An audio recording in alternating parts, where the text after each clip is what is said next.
আসসালামু আলাইকুম ভাই। ওয়ালাইকুম সালাম ভাই। ভাই মধুর কেজি কত? ভাইয়া এই মধুর প্রাইস আছে না 850 টাকা, একদম ভালো মধু, ইনটেক মধু, এটা অনেক ভালো মধু। রমজান মাস উপলক্ষে এই মধুরা নিয়ে দেখতে পারেন। আরে ভাই, আপনি কি মধু নিবেন? হ্যাঁ ভাই মধু নিবো আমি। হ্যাঁ, মধু অনেক ভালো, নিয়ে দেখতে পারেন। ভাই রমজান মাস আসতে না আসতে মধু দাম এত বাড়লো কেন? চিনি যে দাম ভাই।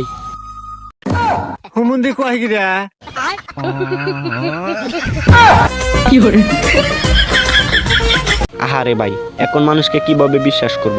রমজান মাস আসতে না আসতেই দুর্নীতি, এখন মানুষকে বিশ্বাস করার মতন নয়। আর আপনারা যারা মধু কিনবেন একটু দেখে শুনে কিনবেন। আর এই ভিডিওটা যদি ভালো লাগে তাহলে অবশ্যই ভিডিওটা অন্যদের দেখার সুযোগ করে দিবেন।